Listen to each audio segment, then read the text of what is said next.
Hello everyone, you are welcome to Apexi learning. Apexi learning में आप सभी का स्वागत है। उम्मीद करता हूँ आप सब अच्छे होंगे और अपनी पढ़ाई अच्छे से कर रहे होंगे। तो आज की क्लास में हम पॉलिटी का एक इम्पोर्टेंट यहाँ पे टॉपिक कवर करने जा रहे हैं। आज का हमारा टॉपिक होगा मेजॉरिटी। जो आप देखते हैं कि जो है बहुमत कितने प्रकार के होते हैं, आपने सुने होगा कि साधारण बहुमत, प्रभावी बहुमत, विशेष बहुमत, ये मतलब क्या होते हैं। तो आज की क्लास में हम इनके बारे में चर्चा करेंगे। मेजॉरिटी, जिसको हम हिंदी में बहुमत बोलते हैं। तो मेजॉरिटी कुल मिला के आपकी 3 टाइप की मेजॉरिटी होती है, और इसमें पहली जो मेजॉरिटी है वो आपकी होती है सिंपल मेजॉरिटी, दूसरी होती है इफ़ेक्टिव मेजॉरिटी, और तीसरी होती है स्पेशल मेजॉरिटी। सिंपल मेजॉरिटी उसको हम साधारण बहुमत कहते हैं, इफ़ेक्टिव मेजॉरिटी आपकी प्रभावी बहुमत होती है, और जो स्पेशल मेजॉरिटी है वो विशेष बहुमत इसको कहा जाता है। ठीक है, तो इन सभी तीनों टाइप की जो मेजॉरिटी है, तीनों टाइप के जो बहुमत हैं, उनको हम डिस्कस कर रहे हैं। तो सबसे पहले वाली जो आपकी सिंपल मेजॉरिटी है, साधारण बहुमत क्या होता है, तो भाई सबसे इम्पोर्टेंट जो है यहाँ पे है। तो साधारण बहुमत, सिंपल मेजॉरिटी क्या होता है, उपस्थित और मत देने वाले सदस्यों का जो बहुमत होता है उसको साधारण बहुमत कहते हैं। ठीक है, तो उपस्थित और मत देने वाले जो सदस्य हैं उनका बहुमत होना चाहिए, majority of present and voting members. ठीक है, तो यहाँ पे अगर बात करें कि जो जैसे फॉर एग्जांपल से अगर हम इसको समझें, जैसे हमारी लोकसभा में जो है 100 मान लेते हैं कि सीटें हैं, जिसमें से 20 ऐसे सदस्य हैं जो वोट करने का अधिकार नहीं रखते हैं। ठीक है, तो यहाँ पे जो वोटिंग मेंबर्स हैं उनको ही काउंट किया जाता है, और जो प्रेजेंट होते हैं उनको। ठीक है, तो 100 में से जो है 20 ऐसे हैं जो वोट करने का अधिकार रखते ही नहीं है, तो कुल मिला के आपके 80 बच गए। तो इसी जो 80 जो है इसकी मेजॉरिटी कैसे निकालेंगे, मेजॉरिटी हमेशा जितनी भी आपकी ये हैं, जैसे 80 है इसका हाफ करेंगे, जितना भी आएगा उसमें +1 कर देंगे। ठीक है, तो उसको बोलते हैं मेजॉरिटी। तो यहाँ पे 40 + 1 करेंगे 41, तो ये आपकी सिंपल मेजॉरिटी आपकी हो जाएगी। ठीक है, तो मेजॉरिटी हम कैसे निकालते हैं भाई, हाफ +1 करके निकालते हैं। जितनी भी जो आपके यहाँ पे सीटें हैं, ठीक है, उनका हाफ करेंगे और +1 कर देंगे, तो वो आपका, या फिर यूँ कह सकते हैं 50% +1। ठीक है, हाफ का मतलब यहाँ पे जो यहाँ पे देखो टोटल यहाँ पे कितना बचा, 80 का 50% करेंगे तो ये आएगा 40 + 1, ये आपका बहुमत हो जाएगा। तो यहाँ पे सिंपल मेजॉरिटी आपको समझ में आ गया होगा कि भाई उपस्थित और मत देने वाले सदस्यों का ये बहुमत होता है। ठीक है, नेक्स्ट यहाँ पे जो सिंपल मेजॉरिटी वो आपकी कहाँ कहाँ पर यूज होती है। ठीक है, तो ये भी इम्पोर्टेंट है, काफ़ी बार आपका ये पूछा जाता है कि भाई सिंपल मेजॉरिटी है वो कहाँ कहाँ पे यूज़ होती है, या फिर यूँ कहें डायरेक्ट, जैसे ऐसे पूछ लिया जाता है कि आर्टिकल 3 है उसमें नए राज्यों का गठन है, उसमें कौन सी जो मेजॉरिटी का यूज़ किया जाता है, सिंपल मेजॉरिटी का, इफ़ेक्टिव मेजॉरिटी का, या फिर स्पेशल मेजॉरिटी का। तो यहाँ पे सिंपल मेजॉरिटी, साधारण बहुमत का यूज़ किया जाता है जब हमें नए राज्यों का गठन करना होता है। तो आर्टिकल 3 के अकॉर्डिंग हम नए राज्यों का गठन करते हैं, और उसमें जो है सिंपल मेजॉरिटी से बिल आपका पास हो जाना चाहिए। ठीक है, दूसरा यहाँ पे जो आर्टिकल नंबर 169 है, और इसमें लेजिस्लेटिव जो काउंसिल, जिसको हम विधान परिषद का जब हम सर्जन करने होता है या फिर विधान परिषद को समाप्त करना होता है, तो उस केस में भी हम 169 आर्टिकल के तहत सिंपल मेजॉरिटी का यहाँ पे यूज़ करते हैं। ठीक है भाई, तो विधान परिषद का आपको सर्जन करना है, जैसे किसी भी राज्य में विधान परिषद है उसका सर्जन हमें करना है। ठीक है, या फिर किसी भी राज्य से हमें विधान जो परिषद है उसको ख़त्म करना है, तो उसके लिए हमें आर्टिकल 169 के अकॉर्डिंग करना पड़ेगा, और इसमें जो बिल रखा जाएगा इसके रिगार्डिंग, तो वो सिंपल मेजॉरिटी से आपका बिल पास होना चाहिए। ठीक है, तो ये ऐसा बात कहा गया है। दूसरा यहाँ पे आपका जो बिल है, जितने भी जो बिल है, जैसे यहाँ पे जो धन विधेयक है इम्पोर्टेंट, एक आपका वित्त विधेयक है। ठीक है, धन विधेयक को मनी बिल बोलते हैं, और वित्त विधेयक फाइनेंस जो बिल, और तीसरा आपका जो साधारण जो विधेयक, जिसको हम क्या बोलते हैं भाई, सिंपल मेजॉरिटी। तो यहाँ पे हमारे धन विधेयक, वित्त विधेयक और साधारण विधेयक है, जब इनको पास कराना होता है इसमें भी भाई सिंपल मेजॉरिटी का यूज़ होता है, यह आपको ध्यान में रखना है। और सिंपल मेजॉरिटी क्या होता है भाई, उपस्थित और मत देने वाले सदस्यों का बहुमत आपका होता है, इससे बिल आपका पास होना चाहिए। लेकिन बात करें जैसे आपके जो 3 बिल है, धन विधेयक, वित्त विधेयक और साधारण विधेयक, ये तो आपके सिंपल मेजॉरिटी से पास हो जाना चाहिए।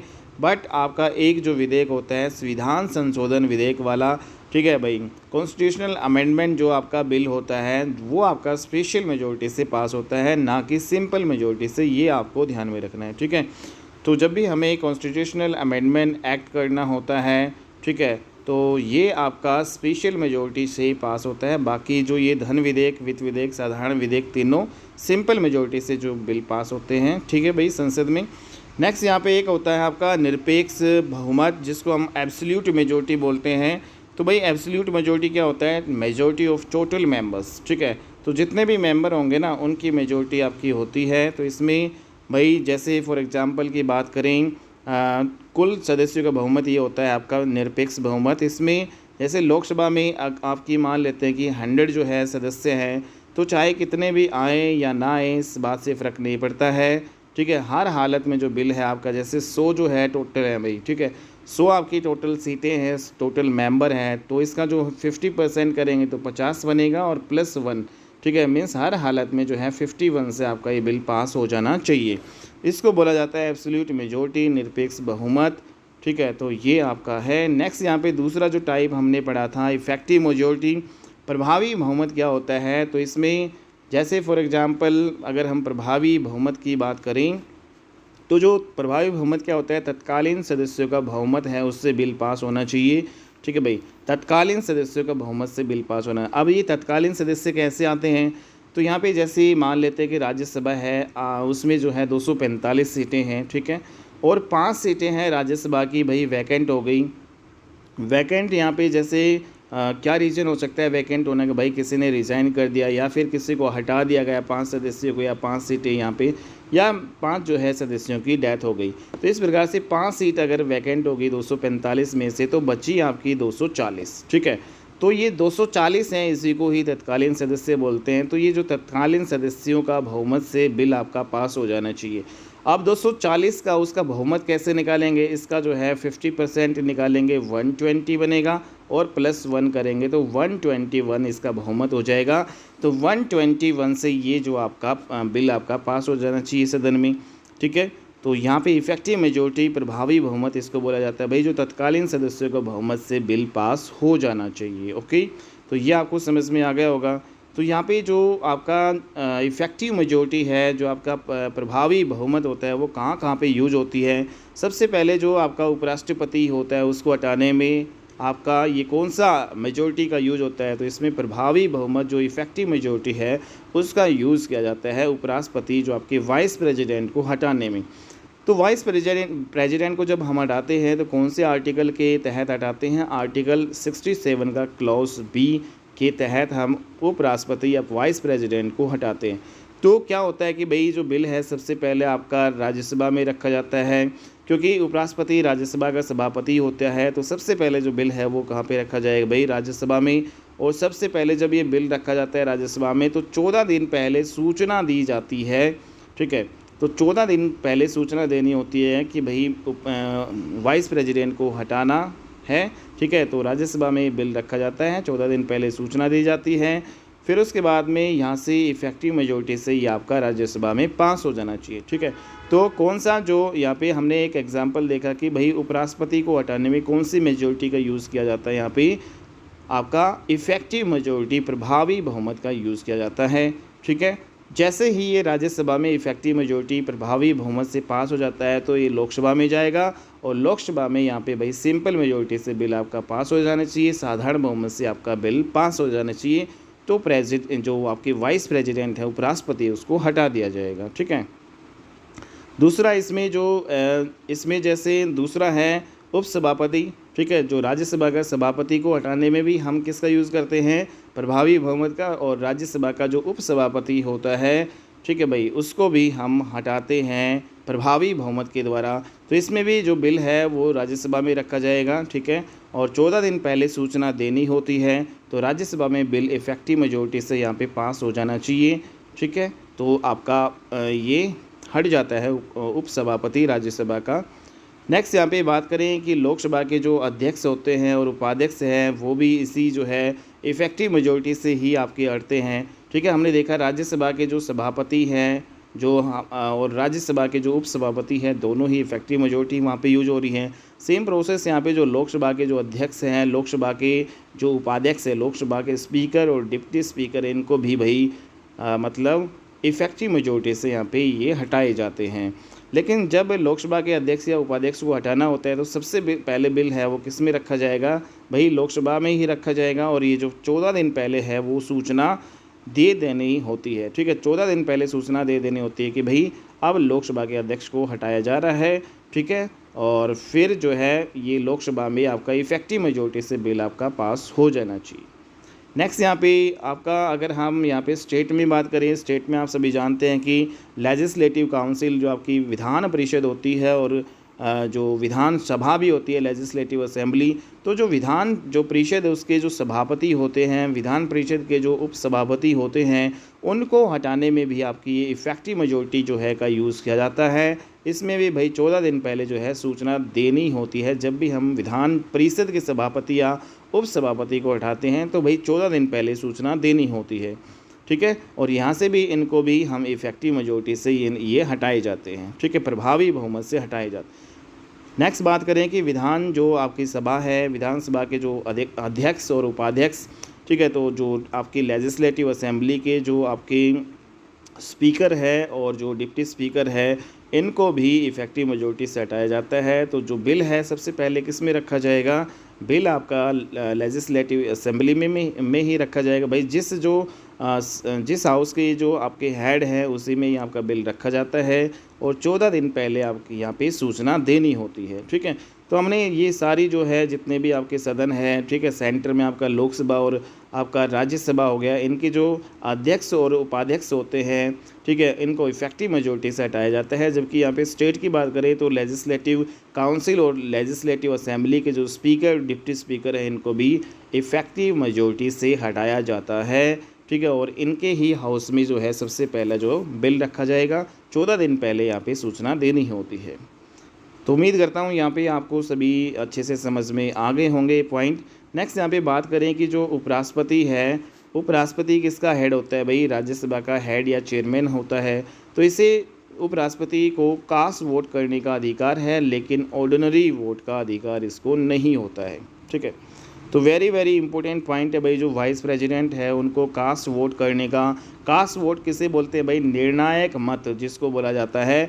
तो उपराष्ट्रपति हमारे होते हैं, इनको निर्णायक मत या फिर कास्ट वोट करने का अधिकार होता है, लेकिन ऑर्डिनरी वोट का अधिकार इनको नहीं होता है, ठीक है। जो साधारण जो आपका मत होते हैं उसका अधिकार नहीं है, क्योंकि आप सभी जानते हैं कि राज्यसभा का जो है सदस्य जो उपराष्ट्रपति नहीं होता है, ठीक है। तो ये आपके इनको जो है कास्ट वोट या निर्णायक जो मत देने का अधिकार इनको होता है। तो जब राष्ट्रपति को हटाने का बिल आपका रखा जाता है तो उस कंडीशन में इसका जो कास्टिंग जो वोट का अधिकार ख़त्म हो जाता है, लेकिन ऑर्डिनरी वोट का अधिकार जो है वह रखेगा, ठीक है। तो यहाँ पे जब उपराष्ट्रपति को जब हटाने की बात आती है तो इसका जो कास्टिंग वोट निर्णायक मत देने का जो अधिकार इसके पास था वो छीन लिया जाता है, वो ख़त्म हो जाता है। नेक्स्ट बात करें कि लोकसभा का जो अध्यक्ष होता है, ठीक है, तो ऑर्डिनरी वोट का अधिकार रखता है, बट राज्यसभा का सभापति नहीं रखता है, क्योंकि ये राज्यसभा का मेंबर होता ही नहीं है, ठीक है। तो आपने देखा कि जो ऑर्डिनरी वोट है वो राज्यसभा का सभापति, मतलब राज्यसभा का सभापति कौन होता है, उपराष्ट्रपति ही होता है, वाइस प्रेसिडेंट ही होता है। और आप सभी जानते हैं कि वाइस प्रेसिडेंट राज्यसभा का मेंबर नहीं होता है, इसलिए ऑर्डिनरी जो वोट देने का अधिकार वो नहीं रखता है। हालांकि लोकसभा का अध्यक्ष है वो रखता है, क्योंकि लोकसभा का अध्यक्ष है वो आपका लोकसभा का सदस्य भी आपका होता है, ठीक है।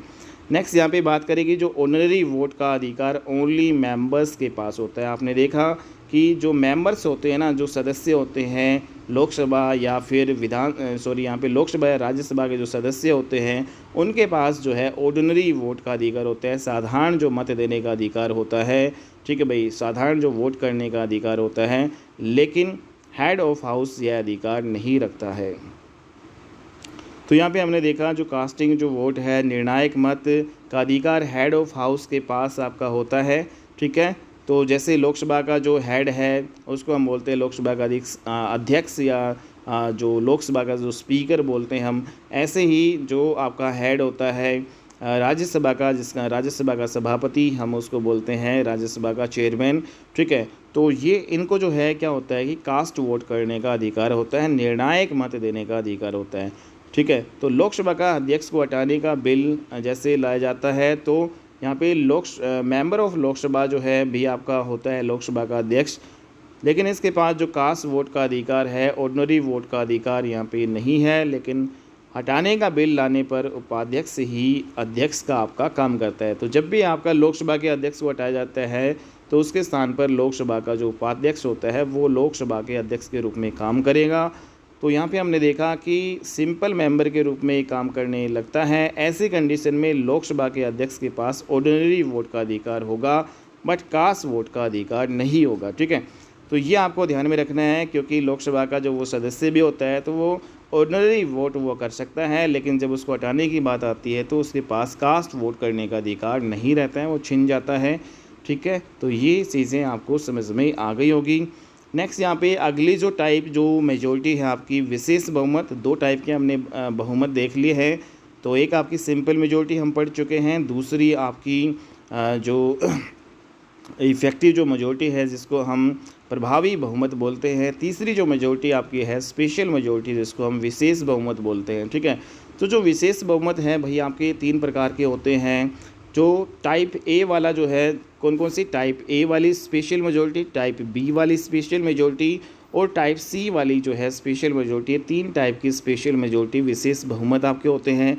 टाइप ए वाली जो आपकी स्पेशल मेजॉरिटी होती है उसमें क्या होता है कि भाई 2/3 मेजॉरिटी ऑफ टोटल मेंबर। ठीक है, तो इसमें जो 2/3 मेजॉरिटी ऑफ टोटल मेंबर से आपका बिल पास हो जाना चाहिए। ये आपकी स्पेशल मेजॉरिटी टाइप ए वाली है। इसका प्रयोग हम जो है प्रेसिडेंट को हटाने में करते हैं। आप सभी जानते हैं कि आर्टिकल 61 के तहत प्रेसिडेंट को जब हम हटाते हैं तो उसमें स्पेशल मेजॉरिटी टाइप ए वाली का यूज़ करते हैं, जिसमें 2/3 मेजॉरिटी ऑफ टोटल मेंबर्स। ठीक है, तो जो टोटल मेंबर है उसका 2/3 मेजॉरिटी से आपका बिल पास हो जाना चाहिए। तो फिर क्या हो जाता है, प्रेसिडेंट को हटा दिया जाता है। ठीक है, तो टाइप ए वाली जो स्पेशल मेजॉरिटी आपको समझ में आ गई, टोटल मेंबर का 2/3 मेजॉरिटी आपकी होती है। नेक्स्ट यहाँ पे जो टाइप बी वाली मेजॉरिटी है, स्पेशल मेजॉरिटी टाइप बी वाली, इसमें 2/3 majority of present and voting members. ठीक है, एंड प्लस में मेजॉरिटी ऑफ टोटल मेंबर्स से आपका बिल पास हो जाना चाहिए। यहाँ पे 2/3 majority of present and voting members plus majority of total members से आपका ये बिल पास हो जाना चाहिए। तो इसको बोलते हैं स्पेशल मेजॉरिटी टाइप बी वाली। ठीक है, मीन्स यहाँ पे जो उपस्थित और मत देने वाले जो सदस्य हैं उनका 2/3 बहुमत होना चाहिए, या फिर जो आपका मेजॉरिटी ऑफ टोटल मेंबर है उसका बहुमत होना चाहिए। ठीक है, इसमें जो भी ज़्यादा होगा उससे बिल आपका पास हो जाना चाहिए। जैसे अगर इसको यहाँ पे एग्जांपल से समझें, जैसे फॉर एग्जांपल हमारे पास 100 सीटें हैं, ठीक है, लोकसभा में, तो इसमें हम मान लेते हैं कि भाई 10 जो सीटें हैं वो आपकी वैकेंट है या है नहीं, तो यहाँ पे टोटल कितनी बची, 90। ठीक है, तो यहाँ पे जो 10 सीटें हैं, मत देने वाले जो सदस्यों का जो बहुमत होता है, तो इसमें मान लेते हैं कि मत देने वाले का अधिकार नहीं रखते हैं, तो 90 बचे। तो इस 90 का जो है 2/3 करेंगे तो 60 बनेगा। दूसरा यहाँ पे टोटल जो 100 सीटें हैं इसका बहुमत कितना बनेगा, 50% + 1 51। ठीक है, तो यहाँ पे या तो जो है ये जो 60, इन दोनों में 60 और 51 जो भी ज़्यादा होगा उससे आपका पास हो जाता है। तो इन दोनों में जो भी ज़्यादा होगा उसको जो है फॉलो किया जाएगा और दोनों से आपका ये पास होना चाहिए। ठीक है, तो ये इम्पोर्टेंट जो है आपका बात है भाई। तो यहाँ पे 2/3 majority of present and voting members and plus majority of total members, ये आपका टाइप बी वाली स्पेशल मेजॉरिटी है। स्पेशल मेजॉरिटी टाइप बी, इसका यूज़ हम कहाँ पे करते हैं भाई, इस स्पेशल मेजॉरिटी टाइप बी का यूज़ हम किसको हटाने में करते हैं यहाँ पे, या फिर किसको जो है यहाँ पे हम यूज करते हैं, किसको पास करने में, कोई भी विधेयक है। तो पहला जो हमारा संविधान संशोधन जो विधेयक है, आप सभी जानते हैं कॉन्स्टिट्यूशनल अमेंडमेंट जो बिल, इसका यूज़ हम करते हैं स्पेशल मेजॉरिटी टाइप बी वाली। ठीक है, दूसरा यहाँ पे जो कैग है और जो चीफ कैग यहाँ पे कंट्रोलर एंड ऑडिटर जनरल और चीफ इलेक्शन जो कमिश्नर आपका होता है, और ऑल जज of supreme court, high court, इनके जब रिमूवल की बात आती है तो इनको प्रेसिडेंट हटाता है, लेकिन एडवाइस ऑफ पार्लियामेंट, संसद की सलाह पर प्रेसिडेंट इनको हटाता है भाई। ठीक है, कैग को, सीईसी को और ऑल जज of supreme court and high court को। तो उस केस में भी भाई ये जो आपकी मेजॉरिटी है वो टाइप बी वाली स्पेशल मेजॉरिटी का यहाँ पे यूज़ होता है। नेक्स्ट यहाँ पे हम देखते हैं कि आर्टिकल 169 है विधान परिषद। ठीक है, तो इसमें लेजिस्लेटिव काउंसिल को बनाना या उसको समाप्त करना, तो जब भी इसको समाप्त करना या बनाना होता है तो बिल सबसे पहले उस राज्य की विधानसभा में रखा जाएगा और वहाँ पर ये बिल अगर स्पेशल मेजॉरिटी टाइप बी वाले से पास हो जाता है, उसके बाद बिल आपका पार्लियामेंट में सिंपल मेजॉरिटी से पास होता है। ठीक है, तो ये आपको ध्यान में रखना है। ठीक है, जैसे विधान परिषद है उसको हमें बनाना है या ख़त्म करना है, तो उसमें कौन सी मेजॉरिटी का यूज़ करेंगे हम यहाँ पे स्पेशल मेजॉरिटी टाइप बी वाली। ठीक है, तो विधानसभा में बिल रखा जाएगा, स्पेशल मेजॉरिटी बी वाले टाइप से ये पास हो जाना चाहिए, और उसके बाद में बिल को पार्लियामेंट में जो रखा जाएगा और वहाँ से सिंपल मेजॉरिटी से अगर पास हो जाता है तो यहाँ पे हम कोई भी जो विधानसभा किसी भी राज्य में जो विधान परिषद है किसी भी राज्य में वो उसका गठन कर सकते हैं, समाप्त कर सकते हैं वहाँ से। ठीक है, नेक्स्ट हमारी स्पेशल मेजॉरिटी टाइप सी वाली कौन सी है, तो इसमें क्या होता है भाई 2/3 majority of present and voting members. ठीक है, तो यहाँ पे जो उपस्थित और मत देने वाले सदस्यों का जो बहुमत होता है इसमें स्पेशल मेजॉरिटी टाइप टी वाली टाइप सी वाली इसमें कहाँ किसका यूज़ होता है, तो भाई जब आपका आर्टिकल नंबर 312 और आर्टिकल नंबर 249, ठीक है, तो इनमें यूज़ किया जाता है स्पेशल मेजॉरिटी टाइप सी वाली। जब आर्टिकल 312 में क्या है भाई, ऑल इंडिया सर्विसेज है, जब भी हमें कोई नई अखिल भारतीय सेवाओं का सर्जन करना है तो भाई हम आर्टिकल 312 के तहत करते हैं, और यहाँ पे ये स्पेशल मेजॉरिटी टाइप सी वाली इससे बहुमत आपका ये पास हो जाना चाहिए कोई भी बिल। ठीक है, तो ही हम नई अखिल भारतीय सेवाओं का गठन कर सकते हैं। दूसरा यहाँ पे जो आपका 249 आर्टिकल जिसमें सब्जेक्ट ऑफ स्टेट लिस्ट राज्य सूची के विषय पर कानून बनाने का जो अधिकार आप सभी जानते हैं पार्लियामेंट बना सकती है। ठीक है, तो राज्य सूची पर जो आपका कोई भी कानून है वो पार्लियामेंट बना सकती है आर्टिकल 249 के तहत। ठीक है, तो इसमें क्या होता है कि भाई अगर हमें कोई भी नई अखिल भारतीय सेवा का गठन करना है, जैसे for example Indian revenue service है उसको हमें नई अखिल भारतीय से जो सर्विस बनाना है, तो क्या करेंगे, ये सेंट्रल गवर्नमेंट में आपकी आती है। इसका अगर हमें अखिल भारतीय सेवा बनाना है तो इसके लिए हमें सबसे पहले राज्यसभा अपनी यहाँ पे रिकमेंडेशन देता है। ठीक है भाई, तो राज्यसभा रिकमेंडेशन यहाँ पे क्या देगा, 2/3 majority of present and voting members के साथ राज्यसभा रिकमेंडेशन देता है, तब संसद नई अखिल भारतीय सेवा का यहाँ पे सर्जन कर सकता है।